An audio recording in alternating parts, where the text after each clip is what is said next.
I was at a small, quiet shrine tucked away in a Kyoto neighborhood last month. A couple of tourists walked up to the main worship hall. They carefully read the English sign, figured out the ritual, and gave it a try, tossed in their coins, bowed, clapped twice, and held their hands together. And then, well, they just stood there, waiting. After a few moments, the man leaned forward, squinting, trying to peer through the small gap between the massive, tightly shut doors of the inner sanctuary. He looked completely puzzled. He turned to his partner and whispered, "Is that it? I don't see anything. Where's the statue? Where's the god?" His friend just shrugged, equally baffled. "Maybe it's closed for cleaning." That moment of confusion is the key. They were expecting a statue, a cross, something to look at. What they got was a closed door and silence. And the truth is, what's missing, or rather what's hidden, is more profound than any statue could ever be. Welcome to the deep dive. Today we are taking that moment of puzzlement as our starting point and pulling back the veil on Shinto, the ancient spiritual heart of Japan. Our mission is to understand exactly why the divine in Shinto is so often invisible, abstract, and decentralized.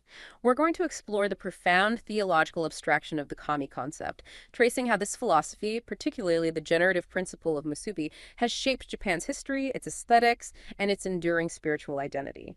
Ultimately, we aim to explain to you what is actually contained behind that closed door and why the absence of a visible idol is, maybe, the most powerful presence of all. It's a really crucial deep dive, I think, because the moment you try to apply the organizational rules of Western, particularly Abrahamic religious thought, you run into immediate misunderstandings. Shinto operates on, well, entirely different premises. Right. Let's start there then with those foundational premises. Okay. So the initial hurdle for outside observers is recognizing that Shinto is fundamentally a religion of attitude and ritual, not necessarily revelation in the Western sense. It lacks the structure of, say, written scriptures, definitive creeds, or a formally enunciated fixed set of beliefs that you might find elsewhere. Its preservation relies almost entirely on what adherents do, the physical acts of purification, the respectful distance, the attitude, and the sincerity of the heart. So understanding Shinto means observing the action, the rite, and the disposition of the individual, rather than hunting for some kind of formal doctrinal statement. But that lack of fixed doctrine, I imagine, makes translating its core concept, the kami, incredibly difficult. It really does. When we translate kami simply as God or deity, we immediately anthropomorphize the concept, which is often, well, inaccurate. And if we try to label Shinto polytheistic, we imply a standardized pantheon, maybe like a Jupiter and a Mars, with clearly defined responsibilities and personalities. But the kami concept is much more fluid. It's non-standardized and abstract. It encompasses forces, qualities, and spirits rather than always being consistent, individualized personalities. Calling it polytheistic risks misrepresenting the non-standardized and abstract nature of these forces entirely. It sort of misses the point. Okay. It sounds like kami is less a fixed divine being, like a person, and more a quality, maybe a quality of awe or power or spiritual intensity that you find in the world. That's a much closer approximation, yes. Kami encompasses a truly vast range of phenomena. They are the natural forces. Mountains, rivers, ancient trees, the wind, thunder, celestial bodies. Amaterasu, the solar kami, who is so central to the imperial lineage, is perhaps the most well-known example of a cosmic kami. But kami also include generative forces, this power of spontaneous creation, Musubi, which we'll definitely get into later, and crucially, the spirits of ancestors. Right, ancestors. And when we talk about ancestors, we aren't just talking about like generic ancestral worship our way. It can be specific historical individuals who have actually ascended to the status of kami. Exactly, that's a key point. This spectrum includes the spirits of past emperors, sure, but also exceptional human figures whose powerful spirits required formal enshrinement. The story of Sugawara Michizan is maybe the best illustration of this transition. He was an incredibly talented courtier and scholar back in the Heian period. But he got caught up in political intrigue, was exiled, and died in disgrace. Following his death, the capital, Kyoto, experienced a series of severe calamities, lightning strikes, plagues, terrible storms, and the court became convinced, terrified actually, that these were the actions of his angry spirit. The manifestation of his aratama, his rough spirit. Precisely. The wild, sometimes destructive aspect of the spirit. To placate him, to calm that volatile energy, he was enshrined as Tenjin, the kami of learning and scholarship. This transformation really demonstrates how fluid and inclusive the kami concept is. The spirits of the deceased, particularly those who died unjustly or violently, possess this powerful, volatile energy, the aratama. And that energy must be channeled, purified, and managed through ongoing ritual practice.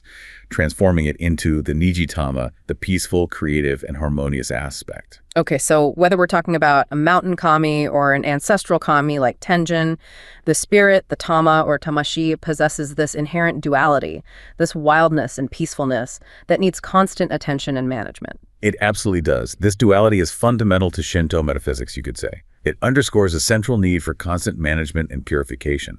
And that's key to maintaining harmony between the human world and the divine realms. This need for constant management, it brings us to the ultimate inevitable volatility, death itself.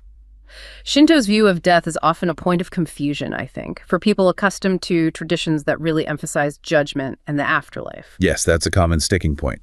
Shinto views death primarily as a state of pollution, or maybe a basic imperfection. It's not really viewed as a moral failure or a definitive end in the way, say, Western eschatology often frames it. The main problem is the physical defilement, the kegar that physical death brings. Even though ancestors, emperors, and even major kami like Izanami die in the mythology, they continue to be kami. Death doesn't erase their status. So death is more like a rite of passage, or maybe a stage in a longer cycle, rather than some final destination that needs complex theological justification. Precisely. That's a good way to put it. Shinto lacks a really detailed eschatology, doctrine about the end times, or a focus on judgment or reward in an ultimate afterlife destination. That entire doctrinal focus concepts like the Pure Land, heaven or hell, that's really an imported concept, belonging almost entirely to Buddhism in the Japanese context. For Shinto, the vital focus is always on maintaining the purity of this world, the present world, ensuring the cyclical renewal of life, and keeping the potentially volatile spirits of the dead settled and ideally productive. Okay, this inherent focus on life now and maintaining purity, that inevitably leads us to the heart of Shinto morality, doesn't it? We sometimes hear the critique that Shinto lacks ethics because there's no formalized, revealed code like, say, the Ten Commandments. How do we address that claim? Well, we address it by recognizing that while there might not be a formalized code written down in one place, Shinto's ethical system is deeply embedded in its worldview. It's derived from its emphasis on sincerity and purity. It's an ethics of action and heart, you could say, not really one of dogma. Can you break down some of the central moral vocabulary then, the concepts that guide a Shinto adherent? Sure. Probably the most important concept is Makoto. It translates roughly as sincerity, truthfulness, integrity. The ideal is to achieve the Makoto no Koro, the sincere heart. This integrity is key because there's an assumption that the kami can read the intention of your heart, regardless of your outward actions. Closely related to this is Junsui, which means pure. And purity here isn't just about ritual cleanliness, like washing your hands, right? It's also about simplicity of character. Yes, exactly. Describing an individual as Junsui means they're simple, honest, uncorrupted by unnecessary complexity or malice.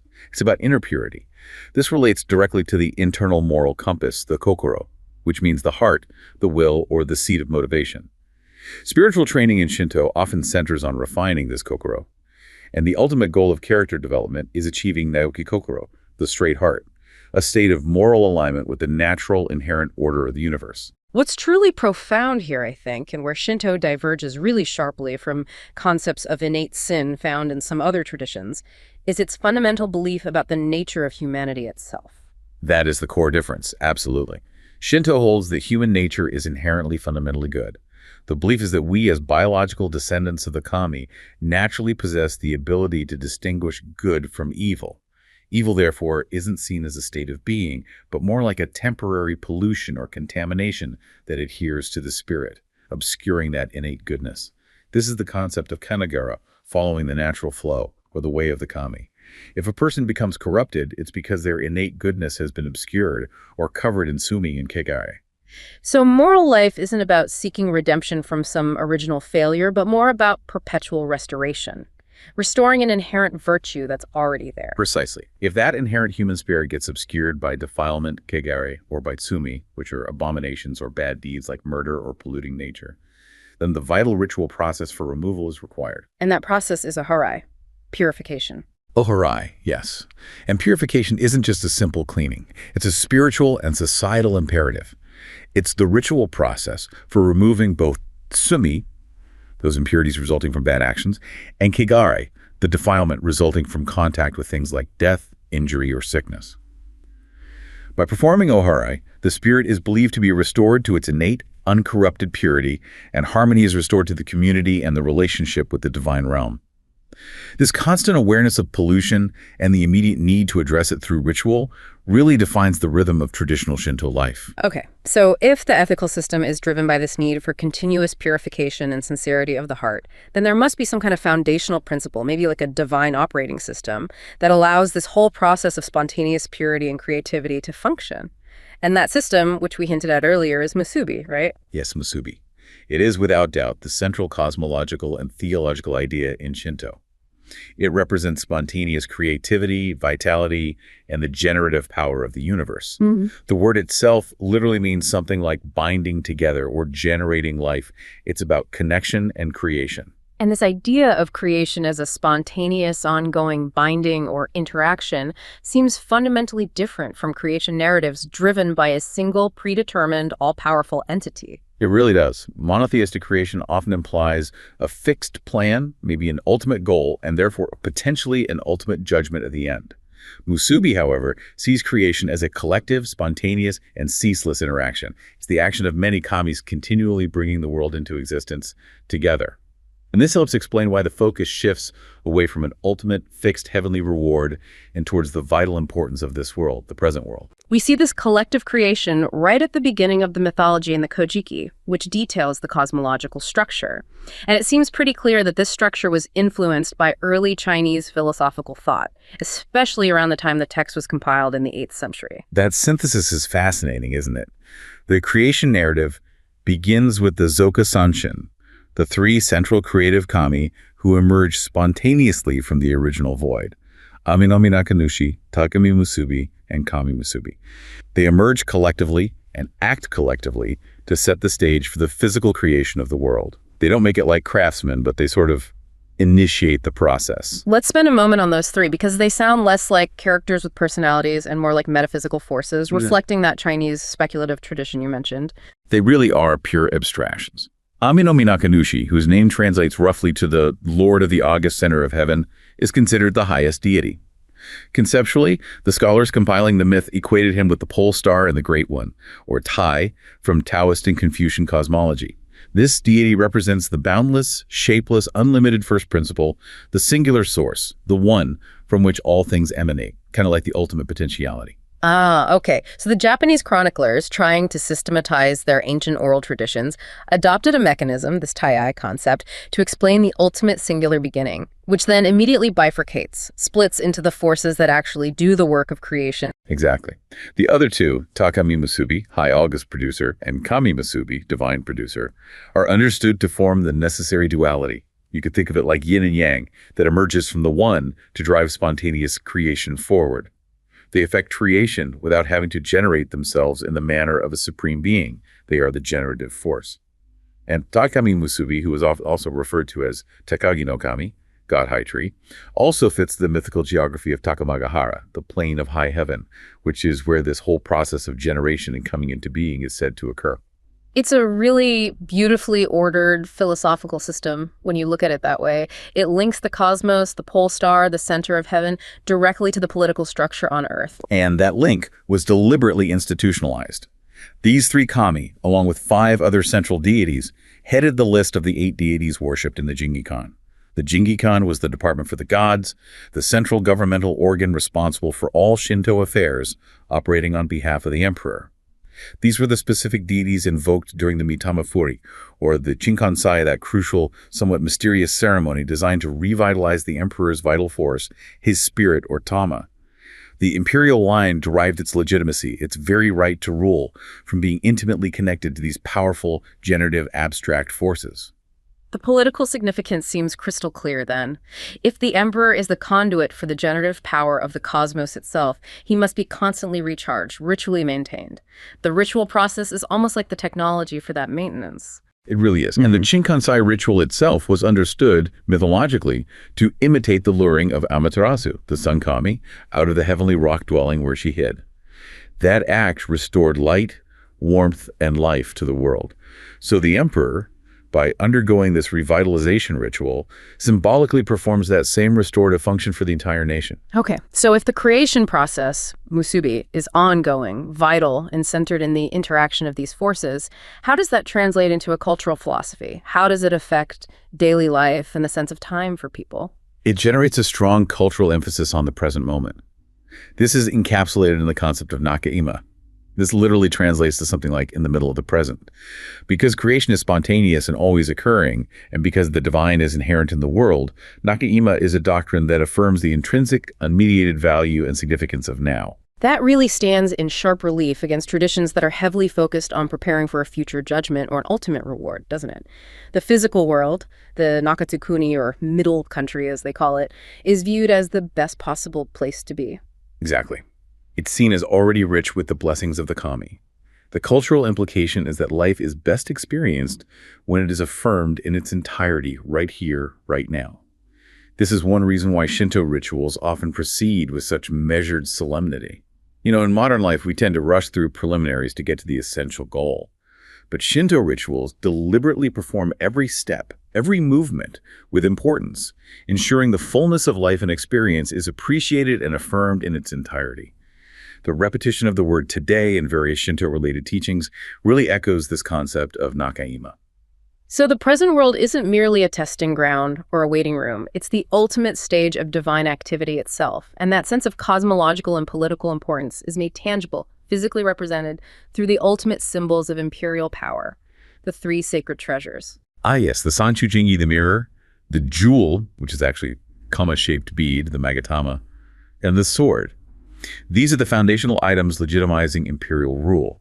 Mythologically, they were bestowed upon Amaterasu's grandson, Minigi no Makoto, when he descended from heaven to govern the Japanese archipelago. What's fascinating to me is how the symbolic meaning of these objects evolved over time, reflecting how Shinto integrated foreign thought, especially from China, over the centuries. Absolutely. Initially, they likely functioned primarily as highly valued protective charms, maybe symbols of chiefly power. Historical records reflect this intense value.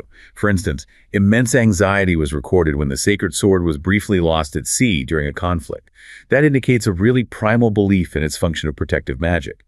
However, as the imperial court absorbed more sophisticated philosophical concepts from the continent, particularly Confucianism and Buddhism, these physical objects needed a deeper, more abstract allegorical justification. Right, they couldn't just be magic charms anymore. They had to represent virtues. And that's where the influence of Confucianism really manifests itself within Shinto interpretation. It absolutely does.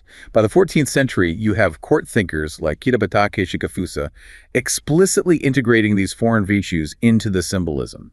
The mirror, Yata no Kagami, was interpreted as symbolizing truthfulness or honesty.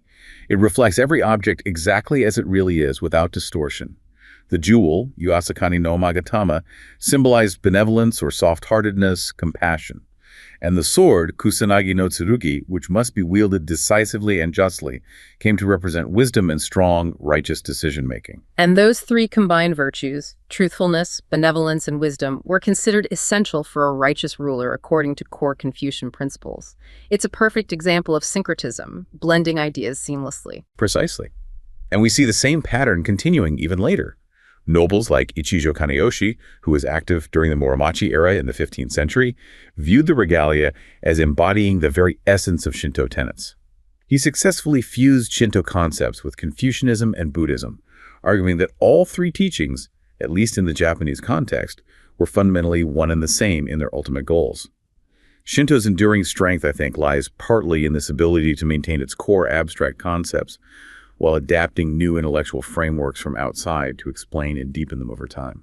Okay, to truly appreciate how these abstract forces of the kami became institutionalized, how they became anchors of the Japanese state, we really need to pivot to the archaeological and political realities of the early Kofun period. That's roughly 250 to 710 CE. This is where the origins of organized sacred power start to emerge more clearly. Right. This period is defined visually by the monumental mounded tomb culture, the MTC, those vast keyhole-shaped tombs of Kofun that spread across Western Japan. Now, there's a widespread but maybe often shallow assumption that this MTC represented the immediate imposition of the political will of the Yamato state across the entire archipelago, like they just rolled in and took over. But the evidence suggests a more complicated political reality, doesn't it? Yeah. Especially in the early stages. The archaeological evidence seems quite clear that the Miwa polity, which is generally seen as the core of early Yamato power-based near-modern Nara, was actually territorially circumscribed during the earliest Kofun phases, like EK1 and EK2. We also see clear signs of political conflict in the historical chronicles, like clashes between the Miwa rulers and rulers in the southern Kyoto Basin. This strongly suggests Yamato had less than complete immediate military or political control of the whole region at first. So if military and political domination wasn't the sole engine driving this cultural change, how do we explain the rapid and widespread adoption of this very specific, monumental burial system across such a large area? The sources we looked at posit a powerful hypothesis. It was about religious charisma and ideological appeal, not just force. Yes, exactly. Early Kofun rulership appears to have been predicated, at least in part, on the mythology surrounding the Chinese queen mother of the West, Xu Wangmu. This powerful female figure, revered in contemporary Han China, served a critical political and spiritual function. She was believed to legitimate political rule in this world and also acted as a guide for the ruler in the afterlife, potentially granting immortality. And the physical evidence linking the mounded tomb culture directly to this queen mother cult seems quite persuasive, doesn't it? The evidence is remarkably consistent across the key artifacts. The massive keyhole tombs themselves, the use of various pseudo-jade objects like magatama beads, and most critically, the distinctive bronze mirrors excavated from these tombs often bear clear images related to the Queen Mother and her associated mythology. The rapid diffusion of MTC throughout Western Japan is arguably best attributed not just to military might, but to the immense charisma of an avatar, a powerful shamanistic figure, maybe like the Queen Himiko mentioned in contemporary Chinese records. Someone like her could attract adherents seeking something highly valuable, goddess-granted ruler legitimacy and immortality. The ability to communicate with or perhaps even embody the Queen Mother provided the religious justification needed for widespread political conformity and alliance building. Wow. So the spiritual foundation of Japanese rulership in this interpretation was initially centered on a powerful shamanic female figure linked to a Chinese deity associated with immortality.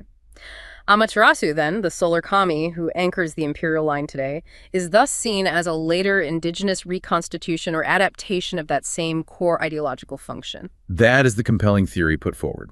Amaterasu, the sun kami, is posited as the later, perhaps more domesticated extension or evolution of that queen mother ideology, likely solidifying between the 5th and 7th centuries. She essentially retained the essential political function, providing the divine, unassailable legitimacy necessary for historic Japanese rulership to establish and maintain a unified state structure under the Yamato lineage. Okay, once that core legitimacy was established around figures like Amaterasu, the state required institutionalization.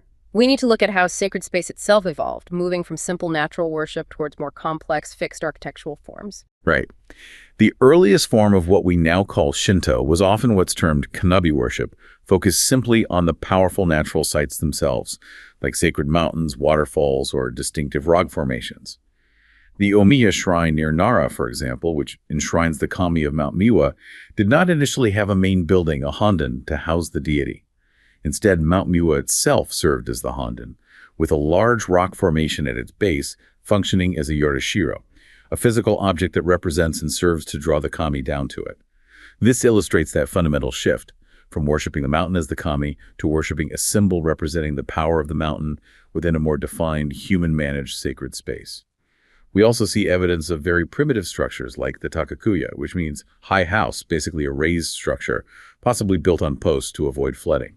These show very simple architectural attempts to delineate the sacred from the mundane. And the move toward a more centralized state structure, particularly after the 7th century, necessitated formalizing these practices and dedicating resources to key shrines. The first major move in that direction was the Taiko reform, around 645-646. This began organizing the nascent nation much more hierarchically, based on Chinese models. Critically for Shinto, it recognized the emerging central importance of the Grand Shrine of Ise, dedicated to Amaterasu, by gifting the districts of Taki and Watarai to the shrine as divine estates, or shinri. This provided it with independent resources and established its unique position at the apex of the shrine system. But it was Emperor Tenmu, later in the 7th century, who really cemented the cyclical nature of imperial Shinto rites, particularly at Ise. Yes. Emperor Tenmu, who reigned from 672 to 686, mandated the tradition of Shikinen Sengu, That's the ritual removal and complete reconstruction of the Ayas shrines on adjacent alternate sites every 20 years. This wasn't just a very costly maintenance project, though it certainly was that too. It was a profound act of spiritual and political stylization. By repeating this process, Tenmu formalized festivals and patterns of Shinto activity on a nationwide scale. He established a consistent spiritual rhythm for the emerging state and ensured, ritually, that the kami were perpetually revitalized through this act of renewal. It embodied Musubi in architecture. And the ultimate and probably most specialized expression of this institutionalization of imperial ritual remains the imperial accession rite, the Daijosai, the Great Food Festival. The Daijosai. It's one of the most complex, specialized, and historically secretive rituals in the world, really. It's performed only once per reign, after a new emperor ascends the throne. It takes place in specially built temporary structures called the Daijokyu Palace, which are constructed just for the ceremony and then dismantled. The ceremony involves immense purification rites and is absolutely central to distinguishing the emperor as a unique, almost divine figure, separating him ritually from the ordinary forces of life and especially death and pollution. The imperial household agency today is famously opaque about the internal significance of the rites. They often simply recite the sequence of events without providing any official theological interpretation of what's actually happening. Yet, despite that official silence, scholars and commentators over the years have developed competing, sometimes very politically charged, interpretations regarding what the ritual symbolically or even magically transmits to the new emperor. Oh, the debates are fierce and have been for centuries.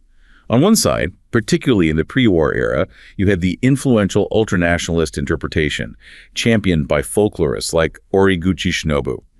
They claimed the ceremony involved a direct, magical transmission of an eternal imperial soul from the deceased emperor to the new one, ensuring an unbroken, eternal lineage going back to the gods. A more moderate but still potent claim is that a bunrei, which means a divided or branched spirit of Amaterasu herself, is conferred upon the new emperor during the rite, turning him into a living conduit of the primary imperial kami. And then there's a third theory, which focuses more on the ritual mechanics of purification itself. Right. That view holds that the incredibly intense purification rites are the key. They serve to distinguish life and death, effectively separating the emperor from the power of death and defilement, from Kagere. By completing these rites successfully, the emperor can then fully fulfill his kami-like role, acting as the proper, pure recipient of the power of the ancestral spirits, ensuring stability and peace in the realm. The very existence of this debate, though, demonstrates how central and symbolically vital the emperor's ritual status was considered to be for the Shinto-inflected national identity. This national identity, however, wasn't forged in isolation. It was shaped through centuries of interaction and blending, particularly with the massive foreign influence of Buddhism arriving from the continent. Absolutely. For many centuries, from the Nara period through the medieval era, Shinto and Buddhism were deeply syncretized. This blending often occurred under the theological concept known as Honji Sujaku, which means something like original essence, descended manifestation. This complex doctrine essentially viewed the indigenous Japanese kami as local, temporary manifestations or gongen of universal Buddhas or bodhisattvas. The mountain kami, for instance, might be seen simply as the gongen or local appearance of a specific Buddha relevant to that site. So if you wanted to build a major Buddhist temple on a sacred mountain, you first had to acknowledge and maybe appease the local kami who was already there. Exactly. The historical records show that the construction of great esoteric Buddhist temple complexes, like the Kongo-buji on Mount Koya, founded by Kukai, often required careful negotiation and recognition of the goodwill of the kami of these mountains. They needed permission, ritually speaking. For the average person throughout much of Japanese history, the distinction between the kami and the hotoke, the Buddhas, was often quite blurred. They frequently shared the same sacred space, sometimes even residing within the same shrine-temple complex building. But this prolonged period of blending eventually provoked a powerful, sometimes nationalistic intellectual backlash, didn't it? Primarily during the later Edo period. Yes, that was the Kokugaku, or national learning movement, that really gained steam in the 18th century. Scholars associated with this movement, most famously Moturi Norinaga, sought to purge Shinto of what they considered to be external philosophical contaminants, particularly from China. They felt that the Nihongi, or Nihon Shoki, one of the earliest official chronicles compiled in 720, was too heavily influenced by Chinese philosophy, Confucian rationalism, and even Taoist cosmology, thereby losing the pure original Japanese essence.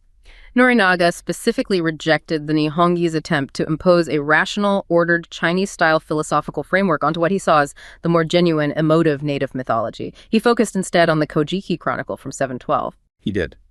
He elevated the Kojiki as a simpler, purer text that, in his view, reflected genuine Japanese primitive thought, untainted by foreign intellectual overlay. His objective was fundamentally ethical and aesthetic, to identify and promote a uniquely Japanese-style moral sense based on natural human feeling, or ninju shuki. He saw the essence of human nature, its deepest moral sense, not in rational codes, but in spontaneous feeling, sincerity, Makoto, and the poignant appreciation of beauty and transience, especially the famous aesthetic concept of mono no aware, the pathos of things. And this emphasis on natural feeling, on inherent goodness, contrasted sharply with the formalized, hierarchical, Chinese-imported Neo-Confucian morality that underpinned the entire Tokugawa social and political system at the time. Exactly. The Kokugaku movement, by championing the Kojiki and this idea of innate Japanese sensibility, provided the crucial intellectual foundation for later modern nationalist ideology. It argued for a unique Japanese spiritual and intellectual identity rooted in these ancient texts and in the inherent pure Makoto no Kokoro, the sincere heart, which they believed needed only purification, not structured external moral systems, to thrive. Let's shift gears now, moving from the abstract philosophy and the deep history to the visible daily reality of Shinto today. When a person approaches a shrine, what are the key elements that define the sacred landscape and shape their interaction with the kami? Okay, well, the first most immediate signpost is almost always the torii gate. It's the iconic gateway that marks the entrance and clearly separates the sacred space within the shrine grounds from the profane, ordinary world outside. The torii itself comes in various styles, which can sometimes reflect the specific kami enshrined within, or maybe just regional architectural tastes and historical periods. Can you highlight a few of the oldest or maybe most distinctive styles someone might encounter? Sure. You have the very simple churen or shimenawa torii, which often consists of just two posts with the sacred twisted rope, the shimenawa, tied loosely across the top. That's likely one of the oldest and most primitive forms of marking a sacred boundary. Then, perhaps most famously, you have the bright, often densely packed vermilion red inari torii, which are donated as symbols of gratitude for prosperity and line the paths at inari shrines. The Hachiman style, which is modeled on the older Kasuga torii found in Nara, is often more formal, sometimes painted red, sometimes plain wood, and has a distinctive curved upper lintel. Regardless of the specific style, though, they all serve as that architectural manifestation of the dividing line between the world of humans and the world of the kami. And the most universal marker of sacred space, often draped across the torii itself, or tied around an ancient, venerable tree, or marking off a specific rock, is that simple twisted rope you mentioned. Ah, yes, the shimenawa. It's a really profound and versatile symbolic marker of sacredness, purity, and renewal. It marks out an object or an area that is considered consecrated and free of pollution. Sometimes it's used to mark out a temporary sacred enclosure known as a himorogi, maybe for a special ritual outdoors. Its mythical origin is quite significant. It's traced back to the rope that the kami placed across the entrance of the Ame Wako, the heavenly rock dwelling, after Amaterasu had finally been lured out. That rope served as a definitive boundary, ensuring the Sun Kami could never hide away again and plunge the world back into darkness. So the shimenawa signifies a protected, divinely guaranteed space, free from negative influences. Okay. Once you pass through the torii and are inside the sacred precinct, walking along the sandu, the main approach path, you usually encounter a pair of guardians, don't you? That's right. Those are the Shishikoma Inu, the lion dog guardians. They typically stand a short distance inside the path, usually behind the first main torii. Their function is purely defensive. They're there to prevent bad spirits or defilement, kigari, from entering the core shrine precincts further in.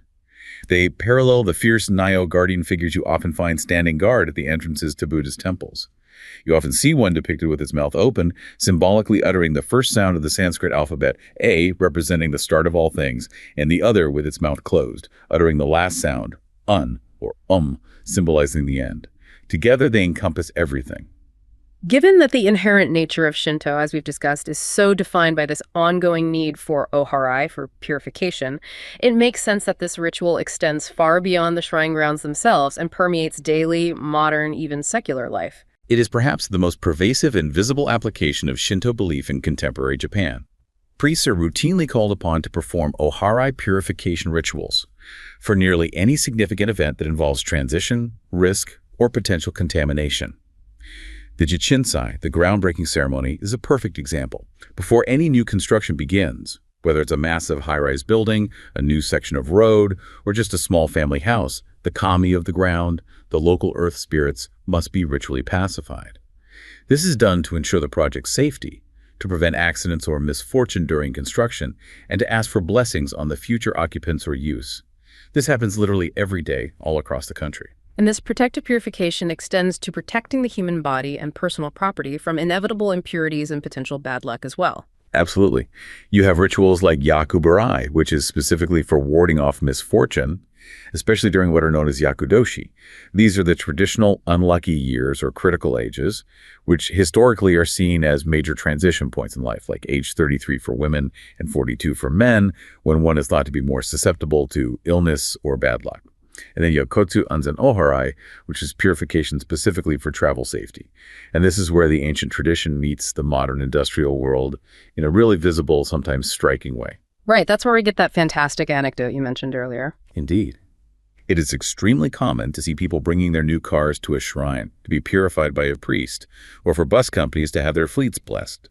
But the sources record instances where even much larger modes of transport are purified. Imagine this sight. Back in 1988, there's a documented instance of a Shinto priest in full traditional robes performing an Oharai ceremony to purify a brand new Boeing 747 jumbo jet at Narita Airport in Tokyo before its inaugural international service.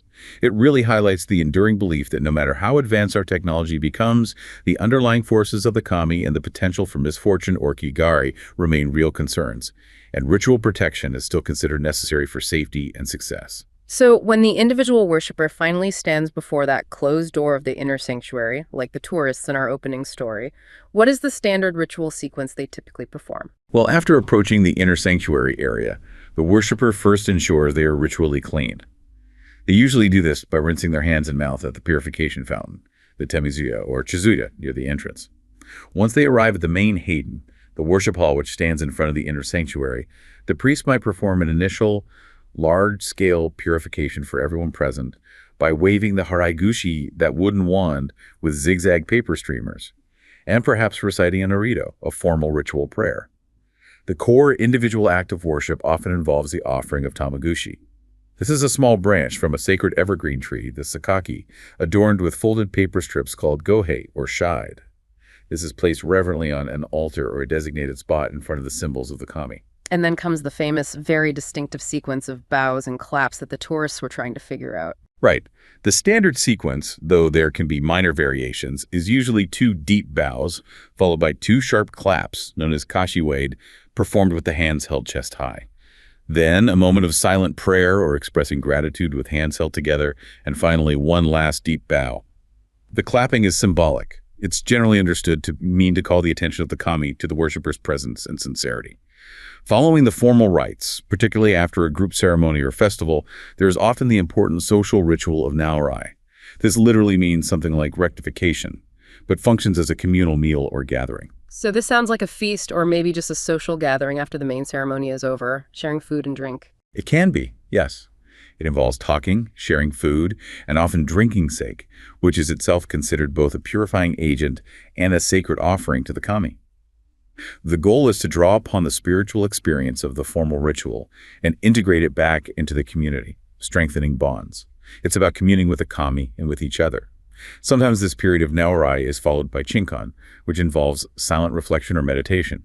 This practice might show some influence from Buddhist meditative traditions and is often designed to help conserve and internalize the spiritual energy or blessings received during the ceremony. We absolutely must address, though, the modern manipulation of these deeply personal and communal rituals, the political fabrication of state Shinto in the modern era. Yes, Koka Shinto, or state Shinto. This was fundamentally a construct of the Meiji Restoration period, created in the late 19th century and then heavily promoted and weaponized right through to the end of World War II. It's crucial to understand that this was primarily a political ideology, not really a natural evolution of the religion itself. It was designed explicitly to foster nationalism and unify the country around the emperor. The government insisted, quite controversially, that Shinto was merely a patriotic institution and a form of national ethics, completely separate from religion in the legal sense, and therefore its observance could be made compulsory for all citizens. This doctrine insisted that observing certain Shinto rites, particularly those involving reverence for the emperor and bowing towards the imperial palace or Ise shrine, was simply a necessary civic duty for all loyal Japanese subjects, regardless of their actual personal faith, like Buddhism or Christianity. And this ideology, this top-down control, gave rise to the massively destructive and often deeply traumatic shrine merger or Jinjagape movement in the early 20th century. Yes, between roughly 1900 and 1945, the central government undertook a ruthless consolidation project across the entire country. The stated objective was bureaucratic efficiency and political control. They aimed to reduce the vast number of local, often tiny, community-run shrines, estimated at over 170,000, down to fewer than 70,000. This was done primarily to make the remaining official shrines larger, more architecturally impressive, and, crucially, easier for the government to monitor, fund, and control as instruments of state policy and nationalistic propaganda. The sociological impact of this movement must have been absolutely devastating to local life. It seems to go completely against the very Musubi principle of organic connection and harmony we discussed earlier. It was profoundly damaging, yes. Gappei wasn't just about administrative changes. It meant the physical removal and forced transfer of local kami, the enshrined deities, from their ancestral homes to larger, often distant, merged locations. These were the protective spirits of the community, often intimately tied to specific mountains, rivers, ancient trees, or local founding ancestors. When the kamis were forcibly removed, the spiritual fabric and identity of thousands of villages and local communities were essentially torn apart. The sources we reviewed mentioned villages being hung with gloom during traditional festival times because their protective spirits, their ujigami, were simply gone. They had nowhere to celebrate. The government, focused entirely on political control and fostering a centralized national orientation towards the emperor and the state, largely ignored the deep emotional and spiritual damage inflicted on the very communities they claimed to be unifying and strengthening. It was a traumatic period for many. The end of World War II finally brought a necessary, though externally enforced, separation between religion and state in Japan. Yes. The 1945 Shinto Directive, issued by the Allied occupation authorities, formally abolished state Shinto. It mandated the disestablishment of shrines from government control and funding. This effectively required that Shinto revert to being classified as a natural religion, practiced voluntarily by individuals at their personal discretion, just like Buddhism or Christianity. In many ways, this was a liberation for Shinto, allowing local traditions and shrine practices that had been suppressed or discouraged during the merger movement to resurface. The management of most shrines reverted to a voluntary body, the Jinja Honcho Association of Shinto Shrines, formed after the war. But even though the political apparatus of state Shinto was dismantled, the underlying spiritual identity, the cultural resonance of Shinto, remains incredibly pervasive in the national character, doesn't it? Its influence simply retreated from the overt political sphere and continued to permeate the culture in subtler but still powerful ways. Concepts like Yamato Damashi, often translated somewhat problematically as the unique Japanese spirit or fighting spirit, are direct cultural extensions of this Shinto-inspired identity. An ancestral reverence, which the late 19th century writer Lafcadio Hearn famously called Japan's ultimate religion, remains a potent and defining social force, deeply interwoven with Shinto sensibilities about lineage and continuity. And you see this continuity of reverence for the protective kami everywhere, not just in the grand temples and public shrines, but right inside modern workplaces and private residences too. Absolutely. The kamidana, the miniature kami shelf shrine, is still a very common feature. You find them in private homes, of course, but also often in traditional restaurants, company offices, small businesses, even police stations, koban, and construction site offices. Similarly, the yashikigami, the protective kami of the house, plot, or estate, often resides in a small, dedicated miniature shrine tucked away in the courtyard or garden of older homes. This really demonstrates that even in a highly industrialized, technologically advanced modern society, the perceived presence and protection of the kami remain central to safeguarding the home, the community, and nearly every kind of occupation. It proves the vital continuity of this spiritual worldview. We've traveled quite a journey then, from the abstract origins of the cosmos described in the Kojiki, all the way to the modern construction site being purified, all linked by that invisible, fluid, yet powerful presence of the kami. Let's circle back finally to that baffled tourist in Kyoto, standing before the closed sanctuary door, wondering where the god was. I think the profound truth we've uncovered throughout this deep dive is that the very lack of a visible statue or a concrete image is not an emptiness. It's actually the fundamental message. It's deliberate. Shinto, at its core, is a natural religion rooted in the spontaneous, ongoing creation and connection of the universe. Musubi. It's perpetually obsessed, you might say, with restoring and maintaining purity. Oharai. And it's grounded in a deep belief in the inherent goodness of the human heart. Makoto no kokoro. So the divine isn't contained in a single idol or some external anthropomorphic figure that you look at. Instead, it's understood to be inherent in nature itself, in powerful places, in ancestors, and perhaps most importantly, in the middle country of the present moment, the Nakaima. Exactly. And this profound philosophical depth manifests itself ideally in the highest possible moral aspiration within the tradition. The idea that the ultimate worth of a person is measured by the degree to which they can disregard self-interest and self-desire to expend energy working for the good of others, for the community, for the whole. That kind of selflessness leads directly to harmony, which is the ultimate goal. This core teaching really illustrates that the essence of Shinto isn't truly about worshiping external idols behind closed doors. It's about manifesting the inherent divine potential within the present world through sincere, pure, and harmonious action. The closed door simply reminds you, perhaps, that what you seek is not something merely to look at, but something to be.